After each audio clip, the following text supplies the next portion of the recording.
I paid for everything they had. They just didn't know it yet. My son slammed both hands on the table so hard the glasses jumped. He pointed straight at my chest and said, "You're a loser, Dad." Roland isn't. The whole restaurant went quiet. And then my daughter, Diana, my own daughter, started clapping, slow, deliberate. She looked right at me when she did it.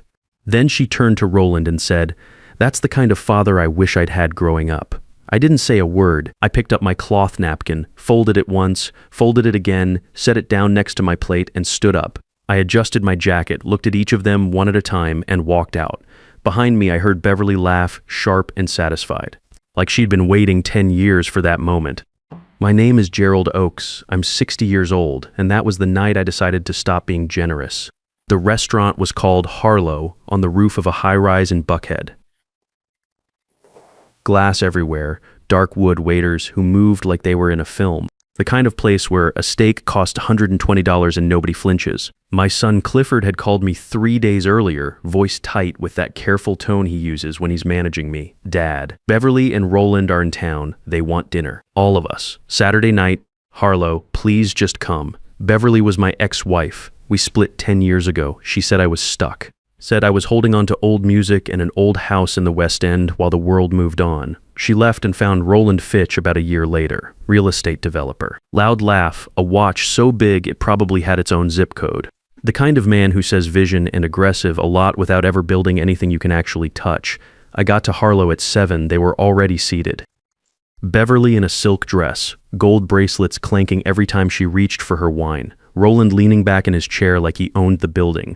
Clifford next to him, doing that thing he does when he's trying to look like he belongs somewhere he doesn't. And Diana, my daughter, 32 years old, sitting right next to Beverly, smiling at Roland like he was the answer to something she'd been asking her whole life. The dinner started the way these things always do. Small talk, wine. Roland did most of the talking. He mentioned Dubai twice in the first 10 minutes. Told us about a $3.5 million property deal he was closing. Clifford nodded along like a student taking notes. Amber ordered the most expensive thing on the menu without looking at the price. Beverly leaned toward me at one point, voice dropping into that soft, pitying tone, "I know better than anything. Gerald, we've been talking, Roland and I. We're worried about you. That house in the West End, the neighborhood. You're 60 years old and you're alone. There are some very nice assisted living facilities nearby." "I'm fine, Beverly," I said. Roland smiled. "There's no shame in knowing when it's time to accept help. Some men build empires, some men maintain them, and some," he paused just long enough to make sure everyone heard it, "some men just never find their footing." I sipped my water. I didn't argue. I didn't rise to it. I knew exactly what I was sitting across from. I'd spent 40 years in the music business. I'd met 100 Roland Fitches. They all had the same smile. All teeth, no depth. That's when Clifford broke. He'd been drinking steadily since we sat down. His face had gone red around the ears. I could see the pressure building in him the way you can see a storm coming before the first drop falls. He stood up so fast his chair scraped the marble floor. Every conversation in the room stopped. "Dad," his voice was shaking. "Do you know why I can't get promoted? Do you know why I have to fight twice as hard as everyone else? Because of where I come from, because of you?" He gestured at Roland. "Look at him. That's what success looks like. He closes deals. He makes things happen. He's respected." He turned back to me. His finger was pointing at my chest. "And you? You are a loser, Dad. You've always been a loser. That's why Mom left. That's why I'm stuck." The room was completely still, and then Diana started clapping. I looked at my daughter, the girl I taught to drive, the girl whose college tuition I paid, whose apartment in Midtown I'd been quietly covering for 4 years, whose car was registered under my company's name without her ever once asking where the money came from. She was looking right at me, clapping slowly, and then she turned to Roland and said those words. "That's the kind of father I wish I'd had growing up." I sat with that for exactly 3 seconds. Then I stood up, folded my napkin, and walked out of Harlow without saying a single word to any of them. The valet looked at my jacket, looked at my shoes, looked back at the restaurant full of expensive people, and gave me the polite face that people give when they've already decided what you are. I didn't correct him. I just walked past the cars and turned right on Peachtree Street. I needed the night air. I needed to think, because what I was about to do had been sitting in the back of my mind for a long time, and Clifford and Diana had just handed me the reason to finally do it. 2 blocks north of Harlow, there's a plain gray building with no sign on the front. Looks like a storage facility. Most people walk past it without a second glance. I pulled a key fob from my jacket pocket and pointed it at the steel security door. It beeped once and rolled up. Inside was my 2025 Rolls-Royce Cullinan. Midnight black, $280,000 cash paid in full 3 months ago as a retirement gift to myself. I got in, pressed the ignition, and sat there for a moment while the engine settled into that low, quiet vibration that sounds less like a motor and more like something breathing. I didn't drive toward the West End. I drove north into Buckhead, past the pillared mansions and the boutiques, and pulled up to a glass tower with no name on the front, just a discreet address. My doorman Earl was already at the curb. He didn't look at me the way the valet at Harlow had. He looked at me the way people look at someone they know. "Rough night, Mr. Oakes." "You could say that, Earl. I took the private elevator to the top floor." The doors opened directly into my home, full-floor penthouse, floor-to-ceiling windows on every side. The lights of Atlanta spread out below me like something scattered and left to glow. My family thought I lived in the West End house. The house is real. I own it. But I use it as a recording studio. The acoustics in the main room are perfect, and the walls still smell like 30 years of music. What my family never bothered to ask was what had happened to my work after Beverly left. In 1983, when I was 18 years old, I took a $2,000 loan and co-founded Soul City Records out of a garage with 2 other men who believed in the same music I did. We were broke for a long time, then we weren't. We signed artists nobody else would touch, built a catalog that stretched across 4 decades. When the music industry started collapsing in the 2000s, Beverly watched the revenue drop and decided the ship was going down. She took her settlement and left. What she didn't see coming was 2016. Streaming changed everything overnight. That catalog I'd refused to sell, the one I held onto while everyone else panicked and liquidated, became the most valuable thing I owned. A Midnight Pillars track played during a Super Bowl halftime show 2 years ago. The royalties from that one night covered 6 months of operating costs. A soul ballad by Clara May that Beverly used to skip past on the car radio got sampled by a rapper last year and went to #1 in 12 countries. I owned 50% of that master. My corporation, managed quietly by my attorney Albert Pruitt from a downtown office, brings in more before I finish my morning coffee than Clifford earns in a week. Before I even get out of bed, every time someone in Tokyo or London or Sao Paulo clicks play on a Soul City track, I get paid. Clifford didn't know any of this. Deanna didn't know. Beverly had built her entire new life on the assumption that she had escaped a sinking ship. She had left the king. I sat at my desk and looked at the city. I thought about Clifford's face when he pointed at me. I thought about Diana's hands coming together in that slow, deliberate clap. I thought about Beverly's laugh as I walked out. Then I thought about everything I had been doing for the past several years that none of them knew about. Clifford's apartment downtown, owned by my holding company, Oaks Legacy Holdings. He thought he had a great lease deal because of his credit score. He didn't know his name wasn't even on the primary lease agreement. The white BMW M5 in his parking spot, leased under my corporate name. He referred to it as his car to everyone he knew. Every month for the past 5 years, $4,500 had landed in his checking account from something I had named the Oaks Family Heritage Trust. I told him it was a delayed inheritance from his grandparents. He believed it completely. He called it old family money when he talked about it with friends. Deanna's apartment in Midtown, same structure. Her car, same arrangement. The MBA scholarship she was so proud of, the one she told everyone she had competed hard to earn, I had made 2 phone calls to get her into that program. She never knew. For 5 years I had been the silent engine behind their lives, and they had used the stability I provided to look down at me. I picked up the phone. Albert answered on the first ring. "I saw Harlow on your calendar," he said. "How bad?" Clifford called me a loser in front of a full restaurant. Diana applauded. There was a pause, not surprise, just the sound of a man who had known me for a long time, understanding that a line had finally been crossed. "Is it time, Gerald?" "It's time," I said. "Shut it all down tonight. I don't want to wait for business hours. I want the wheels moving before sunrise." "Understood. I'll start with the trust." "Start with everything at once," I said. "The trust, the vehicles, the leases, all of it. And Albert, there's one more thing I need you to handle first, the Fitch matter." "Yes," I said. "Tell me where we stand." 3 weeks before the dinner at Harlow, Albert had approached Roland Fitch as a potential investor. He introduced himself as a private wealth manager representing a client interested in the Dubai property deal Roland had been pitching around Atlanta's social circles. Roland was delighted. He sat Albert down in his glass and chrome office in Midtown and walked him through the entire structure, the investor pool. The projected returns, the offshore holding accounts, the fees, all of it. He talked for nearly 2 hours, and Albert let him talk because every word was being recorded on equipment that was fully legal under Georgia law. We had handed that recording to the FBI 6 days before the dinner. We didn't set a timeline for Roland's exposure. That part was out of our hands. But we knew it was coming, and we knew that when it came, it would come fast. Albert confirmed all of this on the phone that night. Then we went through the rest methodically. By 6 a.m. Monday, a recovery team would collect the BMW from Clifford's garage. By 8 a.m., the Oaks Family Heritage Trust would be formally and permanently dissolved. No more transfers. Diana's vehicle, leased under the same corporate umbrella, would be collected from her building at the same time. Both apartment leases, guaranteed by Oaks Legacy Holdings, would receive immediate termination notices citing the dissolution of the corporate guarantor. They would each have 72 hours to vacate. I hung up the phone and sat in the quiet for a long time. The city below me didn't know any of this was happening. It just kept glittering the way it always does. Clifford called me Monday at 10 in the morning.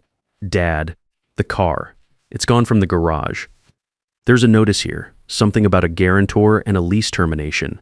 I don't understand it. I think something happened with the trust account too. Nothing came through this morning. His voice was tight. Not frightened, annoyed.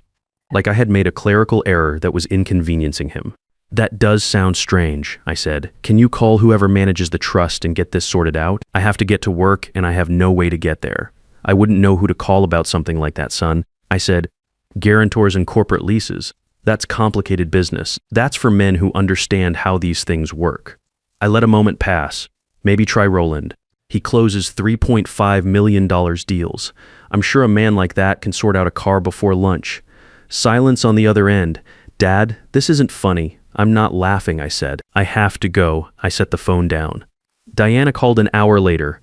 Her tone was different from her brother's. Less demanding, more unsteady. She said her debit card had been declined at a coffee shop. Said she'd checked her account and barely anything was there. Said there was a letter on her door she didn't understand, something about her lease being terminated. Her voice had that thin, high quality that comes when someone is trying very hard not to fall apart. Dad, I don't know what's happening. Everything seems to be going wrong at once.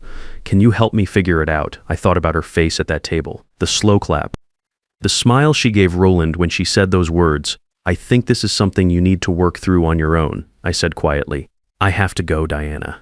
She started to say something else. I ended the call. By early afternoon, I knew Clifford had gone to Roland's office. He didn't tell me directly.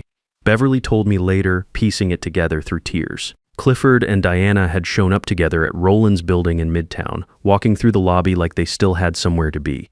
They found Roland at his desk, feet up, phone to his ear, the picture of a man in control of everything. Clifford told him about the trust.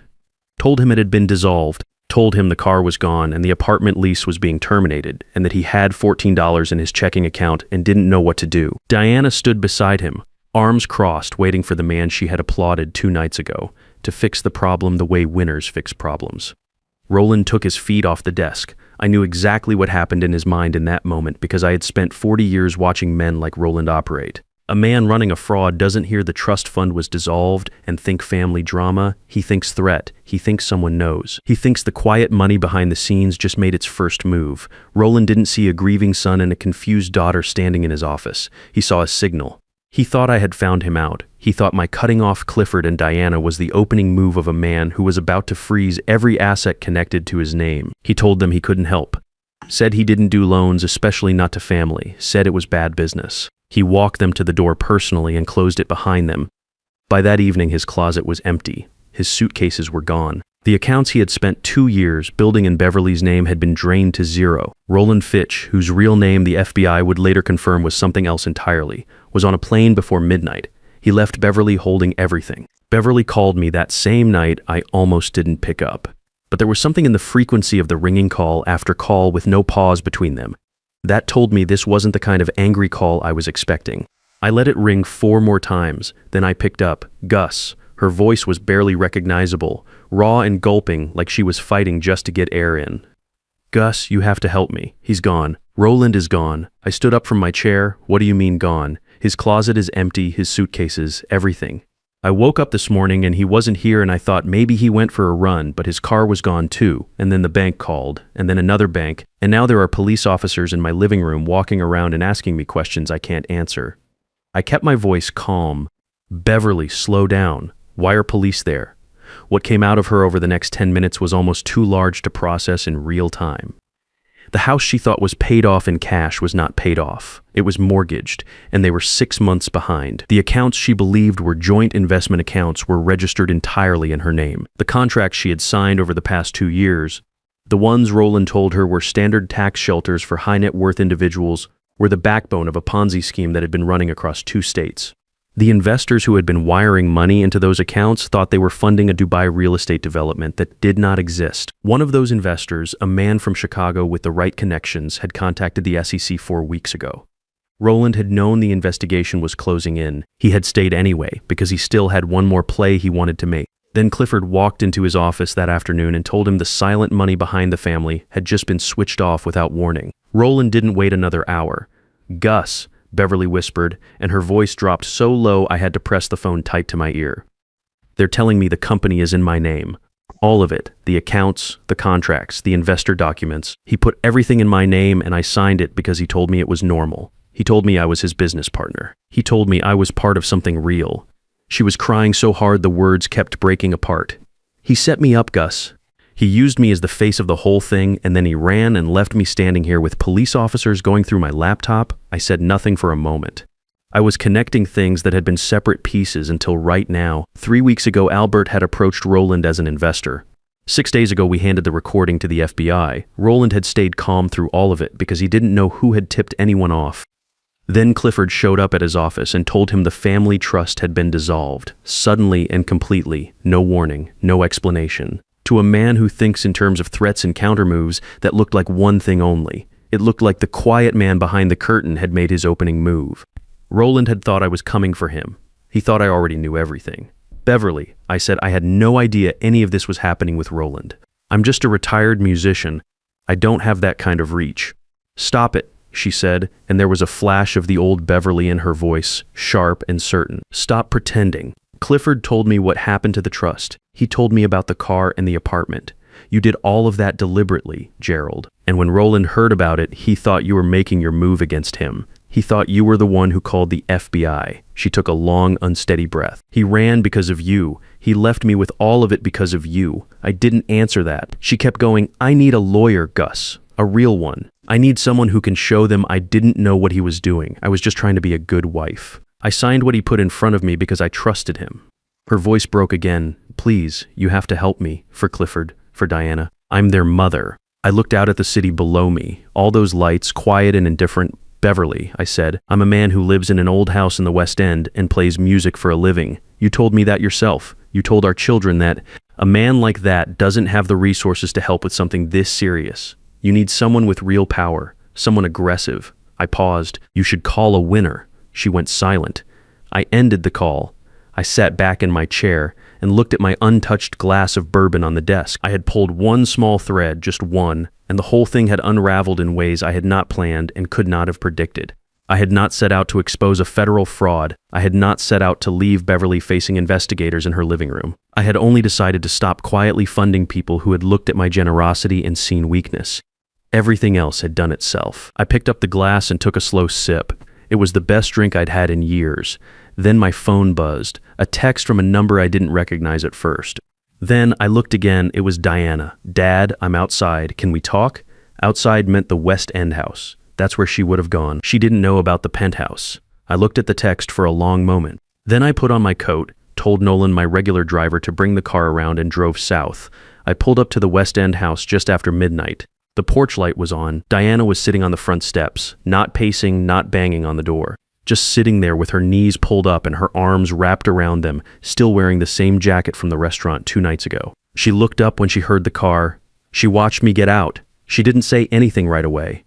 Neither did I. I walked up the path and stopped at the bottom of the steps and looked at my daughter. She was wearing the jacket I had bought her for her birthday last year, a dark green canvas thing she had pointed out in a store window when we were walking together in Little 5 Points on a Sunday afternoon. I had gone back alone the following week and bought it without telling her. She had cried a little when she opened it. She was wearing it now, sitting on my steps at midnight with nowhere else to go. "Dad," she said. Her voice was quiet, no demand in it, just the word itself. I didn't mean it. I looked at her for a moment. Which part? She flinched. Any of it. The clapping, what I said to Roland. She looked down at her hands. I don't even know why I did it. I think I just wanted him to like me. I think I wanted Beverly to see me as someone who was on her side. She shook her head slowly. That's not an excuse. I know that. No, I said, it isn't. She looked up at me, her eyes were red. I'm sorry, Dad. I mean that, not because I need help. I'm not here to ask you for anything. I just needed you to know that I'm sorry. I stood there at the bottom of those steps and I thought about every school pickup, every late night phone call, every quiet thing I had done for this woman without ever asking her to notice. I thought about the 2 phone calls I made to get her into that MBA program. I thought about the $4,500 that had landed in her account every single month like clockwork while she told people she was making it on her own. I thought about her hands coming together at that table. But you did it anyway, Diana, I said, in front of everyone. You looked right at me and you did it. She didn't argue.